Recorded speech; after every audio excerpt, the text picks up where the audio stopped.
Assalamualaikum warahmatullahi wabarakatuh. Halo, kembali lagi dengan kami, channel Fakta Kehidupan. Sebelum kita mulai membahas sebuah cerita, izinkan saya untuk menyapa kalian semua. Semoga kalian semua dalam keadaan sehat walafiat dan tetap berada dalam lindungan Tuhan Yang Maha Esa. Oh iya, seperti biasa, kalian juga bisa komen-komen di kolom komentar. Kalian dari daerah mana saja? Atau sekedar memberikan kritik dan saran untuk channel kami. Kali ini kami akan menceritakan kisah yang tentu saja nama dan tempat sudah kami samarkan. Kisah kali ini menceritakan tentang hampir dinikahi kakek umur 60 tahun. Gadis cantik ini berhasil bertemu pria kaya yang sedang berkunjung ke desanya. Tidak usah berlama-lama lagi, kita masuk ke ceritanya.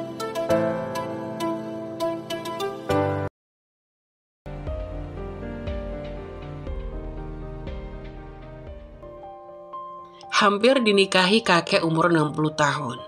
Gadis cantik ini berhasil bertemu pria kaya yang sedang berkunjung ke desanya.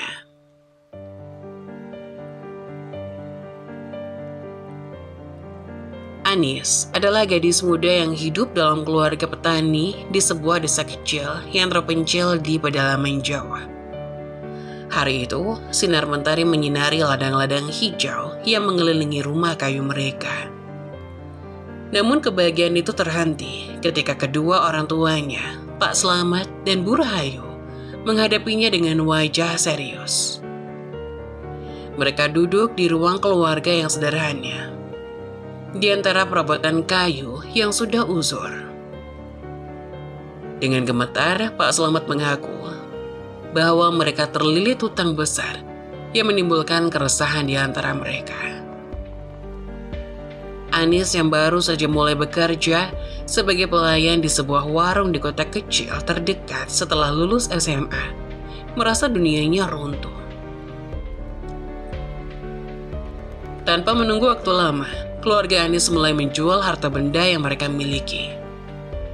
Tanah pertanian yang menjadi penopang utama keluarga itu dijual, bersama dengan beberapa ekor ternak. Bahkan sepeda motor tua yang selalu menjadi andalan ayah Slamet untuk mencari rezeki. Namun, uang yang terkumpul masih jauh dari cukup untuk melunasi hutang mereka yang menumpuk hingga mencapai 3 digit. Anis merasa tertekan. Ia tahu bahwa sebagai anak tertua, ia bertanggung jawab untuk membantu keluarganya. Namun, dengan pendidikan terbatas dan pekerjaan yang hanya menghasilkan sedikit uang, Anis bingung tentang bagaimana caranya ia bisa membantu keluarganya keluar dari masalah ini. Keesokan harinya, ketika Anis sedang mencuci pakaian di halaman belakang rumah, tiba-tiba terdengar ketukan pintu yang keras. Anis mengusap air mata yang menetes dari pipinya dan berjalan menuju pintu. Di balik pintu, ia dihadapkan pada 10 pria berbadan besar yang mengenakan pakaian hitam. "Kami datang untuk menagih hutang," kata salah satu dari mereka dengan suara berat. Orang tua Anis yang sudah menunggu dengan gelisah di dalam rumah langsung turun ke lantai. Mereka memohon kepada para pria itu dengan suara gemetar. Tapi permohonan mereka ditolak dengan tegas. Anis mencoba berbicara, memohon untuk mendapatkan waktu tambahan. Tapi wajah para pria itu tetap keras. Tiba-tiba, dari antara kerumunan itu, muncul seorang kakek berpakaian sederhana dengan wajah yang ramah. Ia dikenal sebagai kakek perut buncit oleh warga desa karena kebaikannya yang legendaris. Tatapannya lembut saat ia menatap Anis membuatnya merasa sedikit lega. Kakek perut buncit meminta para pria itu memberikan Anis kesempatan untuk mencari uang. Namun, para pria itu bersikeras untuk segera melunasi hutang. Ketika tampaknya situasi semakin tegang, Anis memutuskan untuk mengambil inisiatif. "Dapatkah kami mendapatkan waktu tambahan? Tolong," tanya Anis dengan suara yang bergetar. Para pria itu berdebat sebentar, tapi akhirnya setuju memberikan waktu tambahan seminggu. Anis merasa lega, tapi juga sadar bahwa ini hanya sekedar kelonggaran sementara. Ia harus segera mencari cara untuk melunasi hutang keluarganya. Hari demi hari berlalu. Anis bekerja keras di warung dan mencoba mencari peluang tambahan untuk mendapatkan uang. Ia bekerja siang dan malam tanpa henti, mengorbankan istirahatnya demi masa depan keluarganya. Meski lelah dan putus asa, Anis tidak pernah menyerah. Suatu malam, ketika Anis sedang duduk di teras rumah, ia mendengar pembicaraan di dalam rumah. Ia merasa tertarik dan berusaha mendengarkannya dengan hati-hati. Ternyata, orang-orang itu sedang merencanakan cara untuk memanfaatkan situasi Anis dan keluarganya. Hatinya berdegup kencang ketika ia menyadari bahwa mereka tidak benar-benar peduli dengan keadaan keluarganya. Mereka hanya ingin mengambil keuntungan dari situasi mereka yang rentan. Tanpa ragu, Anis memutuskan bahwa ia harus melawan kejahatan ini. Keesokan harinya, Anis memberitahu orang tuanya tentang rencana jahat para pemberi hutang. Bersama-sama, mereka merencanakan strategi untuk melawan para penipu dan melindungi tanah dan kehormatan keluarganya. Dengan bantuan warga desa yang setia, Anis berhasil mengumpulkan bukti yang cukup untuk membuktikan kejahatan para pemberi hutang. Dalam sebuah pertemuan di balai desa, mereka membeberkan semua bukti itu di depan kepala desa dan warga desa yang hadir. Para pemberi hutang terpaksa mengakui semua perbuatannya dan menandatangani perjanjian untuk membatalkan hutang serta menyerahkan tanah yang telah mereka ambil secara tidak sah. Anis dan keluarganya akhirnya bisa bernafas lega. Dari pengalaman itu, Anis belajar bahwa keberanian dan kejujuran selalu membawa kebaikan.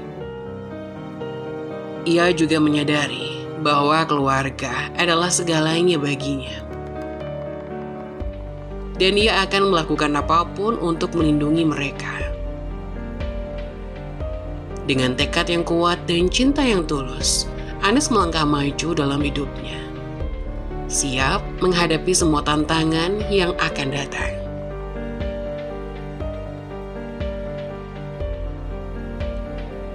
Namun kehidupan setelahnya tidak semudah itu. Orang tua Anis serta Anis mendapat ujian lagi, di mana mereka benar-benar krisis ekonomi dan sulit untuk membeli bahan makanan, apalagi sedang naik harganya. Anis juga berusaha bekerja dengan giat di tempatnya.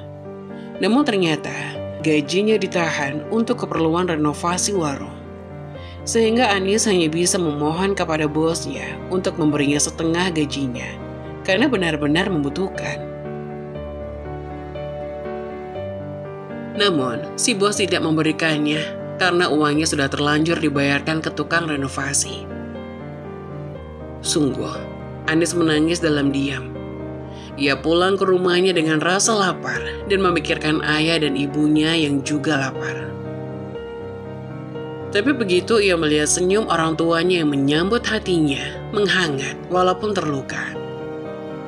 Orang tua Anis merebus singkong dari belakang rumah mereka yang menjadi harapan satu-satunya. Kebetulan berbuah banyak, maka satu batang itu untuk bertiga. Buahnya lumayan besar, sehingga bisa mengenyangkan sampai pagi. Begitu terus kehidupan Anis yang dilanda krisis ekonomi, sampai ketika Anis pulang untuk yang kesekian kalinya. Anis terdiam di kamarnya, terjebak dalam pusaran emosi yang tak terkendali. Dia tak bisa percaya dengan apa yang terjadi, seperti dalam mimpi buruk yang tak kunjung berakhir. Rasanya seakan-akan tanah di bawah kakinya runtuh, dan keputusan yang harus diambilnya begitu berat. Di ruang tamu, suasana hening terasa semakin menyiksanya. Pak Slamet dan Bu Rahayu duduk di samping pria tua itu. Wajah mereka penuh dengan kegelisahan dan ketidakpastian. Mereka saling pandang, mencari kekuatan dan dukungan satu sama lain di tengah cobaan yang begitu besar. Pak Slamet, Bu Rahayu, kata pria itu dengan suara lembut namun tegas. Saya mengerti bahwa ini adalah situasi yang sulit bagi kalian berdua. Tapi Anda harus memahami bahwa ini adalah kesempatan besar bagi Anis. Dia bisa mendapatkan kehidupan yang lebih baik dari sekarang. Dan itu juga akan meringankan beban finansial kalian berdua. Pak Slamet mengangguk perlahan, bibirnya bergetar. Tapi bagaimana dengan perasaan Anis? Apakah mungkin kami menyuruhnya untuk menikah dengan seorang pria yang tidak dikenalnya? Pria tua itu menghela nafas dalam-dalam. Saya tahu ini sulit untuk dipahami. Tapi kadang dalam hidup kita harus membuat pilihan yang sulit demi kebaikan bersama. Anis bisa mendapatkan kehidupan yang layak, dan Anda berdua bisa melunasi hutang-hutang Anda. Ini adalah kesempatan emas yang tidak boleh dilewatkan begitu saja. Bu Rahayu menangis pelan, tangannya gemetar. Tapi bagaimana jika Anis tidak setuju? Bagaimana jika dia tidak mau menikah dengan Anda? Pria tua itu tersenyum pahit. Saya akan memberikan waktu bagi Anis untuk memikirkan keputusannya. Tapi saya harap Anda berdua juga memahami bahwa ini adalah kesempatan terbaik yang bisa kami tawarkan. Saya akan datang kembali besok untuk mengetahui jawabannya. Setelah itu, pria tua itu meninggalkan rumah mereka. Meninggalkan Pak Slamet dan Bu Rahayu dalam keheningan yang terasa begitu berat. Mereka berdua terdiam, membiarkan kata-kata dan pilihan sulit yang harus diambil Anis menghantui pikiran mereka. Di kamarnya, Anis duduk di atas tempat tidurnya, menghadapi keputusan yang begitu besar dan menakutkan. Tangisannya pecah, menggema di ruangan yang sunyi.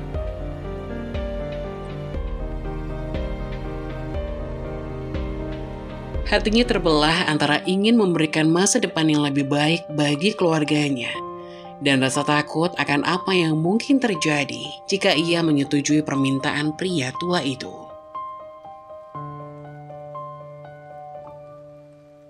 Malam itu terasa begitu panjang bagi Anis. Pikirannya dipenuhi dengan pertimbangan dan ketakutan. Namun di balik semua itu, ada kekuatan yang tumbuh di dalam dirinya. Dia merasa bahwa apapun pilihan yang akan diambilnya, dia harus bertahan dan berjuang untuk keluarganya demi masa depan yang lebih baik. Anis merasa seakan hidupnya menjadi pion dalam permainan yang tak terkendali. Walaupun begitu, tanpa persetujuan atau keinginan darinya, pernikahan itu akan tetap terlaksana. Sehingga mau tak mau, Anis harus menerima takdir yang telah ditetapkan untuknya. Meskipun hatinya menolak dengan keras. Bahkan, orang tuanya tampak senang dan bersemangat dengan pernikahan tersebut, tanpa mempedulikan betapa terlukanya Anis. Padahal di sekitar mereka, banyak tetangga yang merasa prihatin dan menyayangkan nasib Anis. Mereka tidak bisa memahami bagaimana seorang anak muda harus menikahi pria tua berusia 60 tahun. Namun di mata orang tua Anis, pernikahan ini adalah solusi untuk masalah finansial keluarga mereka. Hari ini Anis merias dirinya di rumahnya sendiri. Pernikahan mereka hanya sederhana, tapi dianggap mewah oleh warga desa. Beberapa kali Anis menangis, membuat makeupnya luntur, sehingga perias harus berkali-kali menyempurnakan ulang riasan wajahnya. Namun, bahkan dengan lapisan makeup yang tebal, tidak bisa menyembunyikan kesedihan yang begitu dalam di mata Anis.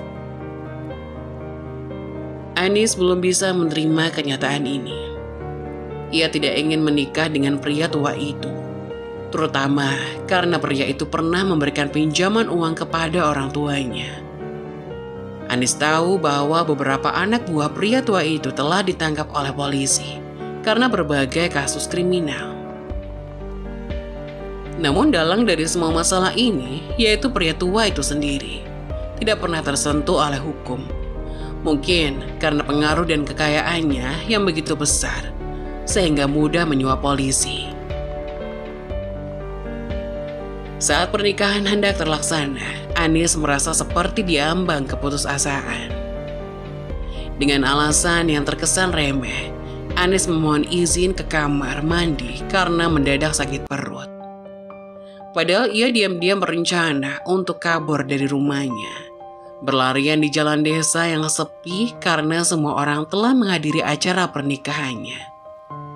Anis berusaha sekuat tenaga untuk mencapai kebebasan yang ia impikan. Namun, saat di tengah perjalanan, Anis tidak sengaja menabrak seorang pria yang mengenakan kacamata hitam dan mantel panjang.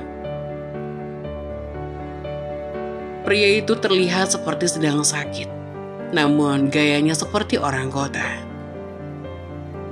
Dengan rasa bersalah yang mendalam, Anis meminta maaf. Kemudian berusaha untuk melarikan diri, namun tangannya ditarik oleh pria itu yang meminta alamat seseorang yang tidak Anis kenal.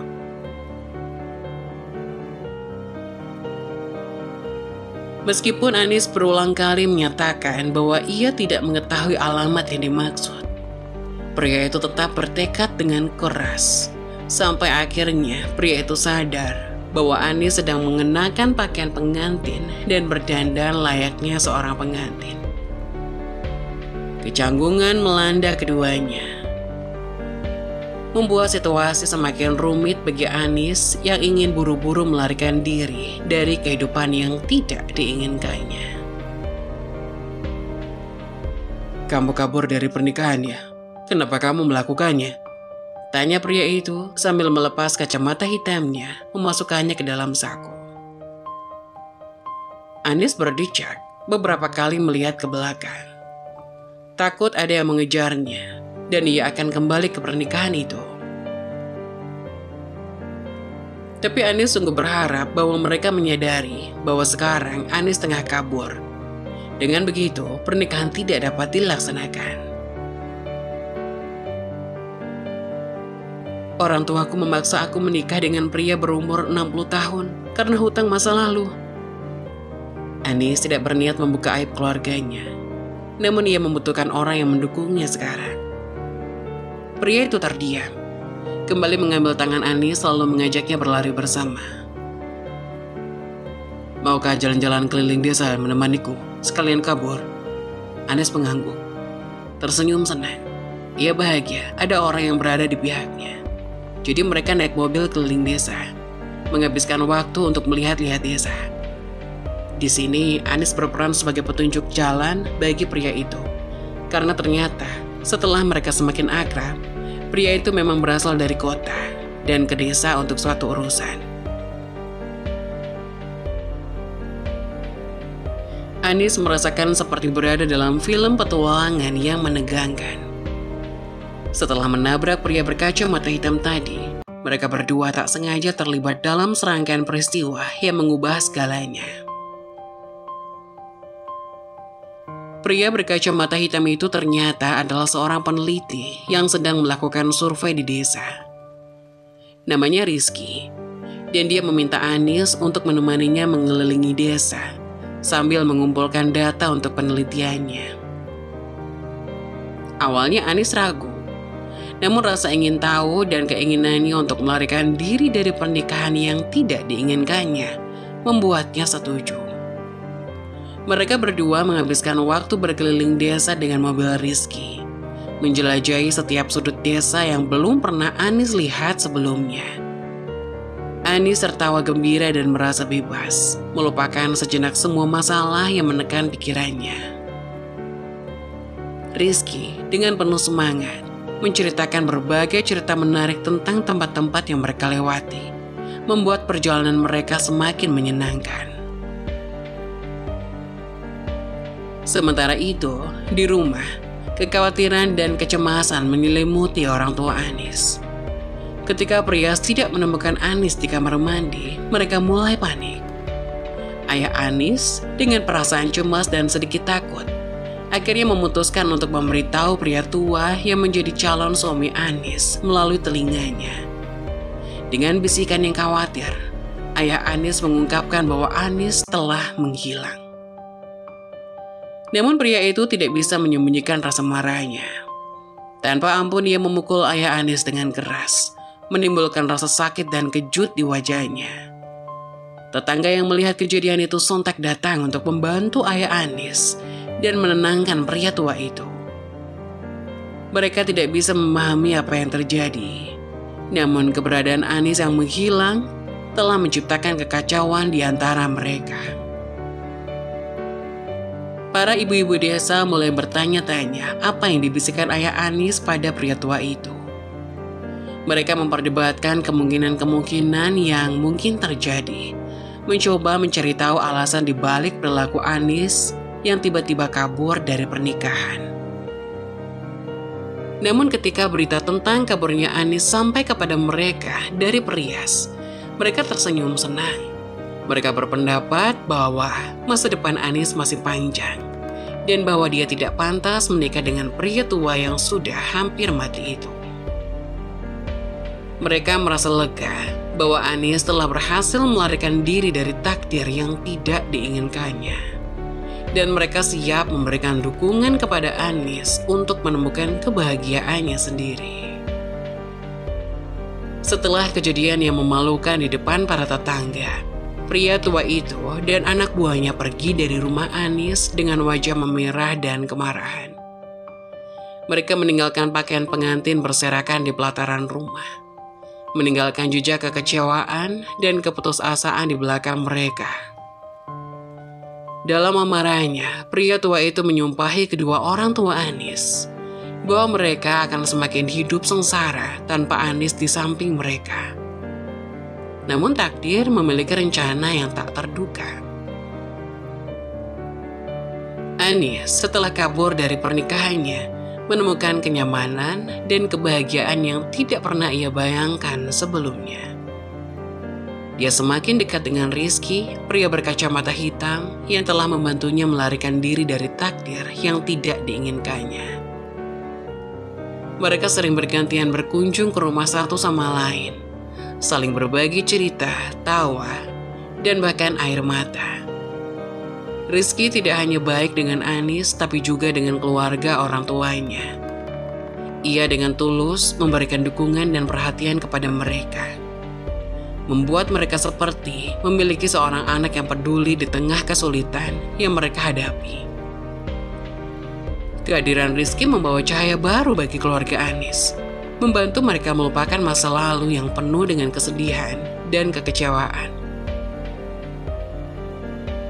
Tidak hanya itu, kehadiran Rizky juga membuka pintu untuk kesempatan baru bagi Anis. Dia menemukan pekerjaan yang lebih mapan dan gajinya cukup untuk menunjang kehidupan mereka di masa depan. Anis dan Rizky bekerja keras bersama-sama, membangun fondasi untuk kehidupan yang lebih baik. Mereka melangkah maju bersama, menghadapi rintangan dan tantangan yang ada di depan mereka dengan tekad yang kuat dan keyakinan bahwa mereka bisa melewatinya bersama-sama. Meskipun ada masa-masa sulit dan ujian yang datang, mereka tahu bahwa asalkan mereka bersama, mereka bisa mengatasi segalanya. Kisah Anis dan Rizky menjadi inspirasi bagi banyak orang di desa mereka. Mereka membuktikan bahwa cinta sejati tidak mengenali batas usia atau latar belakang, dan bahwa kebahagiaan sejati dapat ditemukan di tempat yang paling tidak terduga. Mereka adalah bukti hidup bahwa meskipun kehidupan kita tidak selalu berjalan sesuai rencana, kita masih memiliki kekuatan untuk menciptakan masa depan yang kita inginkan.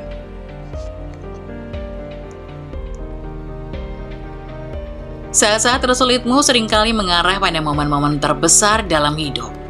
Teruskan, situasi sulit pada akhirnya membangun orang yang kuat. Mengeluh tidak akan pernah bisa memperbaiki keadaan. Bersemangatlah dalam menjalani hidupmu dengan ikhlas dan kesabaran. Begitulah kisah dari salah satu subscriber kita. Semoga kita dapat mengambil hikmah dan nilai-nilai penting yang bisa kita jadikan contoh pada kehidupan kita sehari-hari. Bagi kalian yang ingin memberikan kritik dan saran yang membangun, kalian bisa tuliskan di kolom komentar. Kalian juga bisa membagikan kisah kalian untuk kami bawakan lewat nomor yang ada di kolom deskripsi. Jangan lupa tetap dukung channel kami dengan cara like, komen, dan subscribe, serta tunggu video-video selanjutnya. Sekian dari saya, terima kasih. Wassalamualaikum warahmatullahi wabarakatuh.